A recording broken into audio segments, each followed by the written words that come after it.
Good afternoon again, everyone, and thank you to the committee for allowing us some time to hear these comments.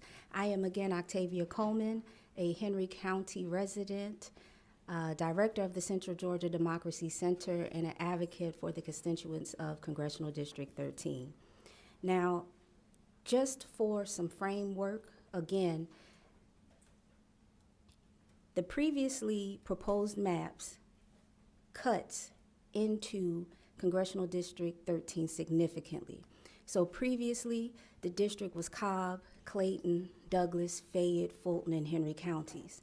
And the proposed maps cuts it down, shrinks it down to simply Clayton, Henry, and then it absorbs Newton and Rockdale counties. Now, I said yesterday that with the absorption of Newton County, it does not keep the character of that Metro Atlanta appeal or again, character or aesthetic, and then cutting the agriculture out of our district hinders us, right? It puts us at a position where we are not able to be competitive anymore in the agricultural industry, and Congressional District 13 is an agricultural district. So cutting out those counties, cutting out the counties of Fayette, Douglas, and Cobb significantly reduces our industrial viability, or it sways the diversity and the industrial diversity index of the district.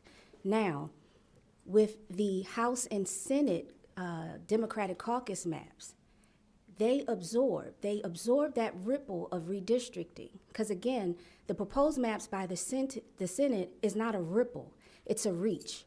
It's a jagged cut and a reach, and then it overlooks the fact that the city of McDonough is 68% black and puts that city in Congressional District 10, where voters will not have voting power. Congressional District 10 is a Republican-led district, and putting, again, a 68% black city in that district will eliminate their voice. They simply cannot vote their way to better in that district. They will not have adequate and equitable representation. But going back to the Democratic House and Senate proposed maps, with the inclusion of Fayette, with the inclusion of Butts and Newton County, we now have our competitive edge in agricultural industry, and then it allows us to develop into Butts and Newton County. So we have areas that are being gentrified in Henry County and throughout the congressional district, but cutting that agriculture violates reproductive justice, right? It violates birthing families' ability to have children in a safe and sustainable community. We cannot sustain ourselves if we cut all of the agriculture out of Congressional District 13 and then absorb counties that will not allow for voting viability. It will not allow us to vote our power. So we approve, the Congressional District maps presented by the House and Senate Democratic Caucus. We approve those maps because it keeps us competitive. It allows us to have voting viability. It allows us to vote our power. It allows for the diversity of industry. It allows for racially inclusive representation. Thank you. Thank you so much. Appreciate your comments and appreciate the time you've devoted to the committee this last week. So we greatly appreciate that and appreciate your comments. I did want to note, though, that the proposed map that came over from the Senate doesn't change the existing split of Henry County.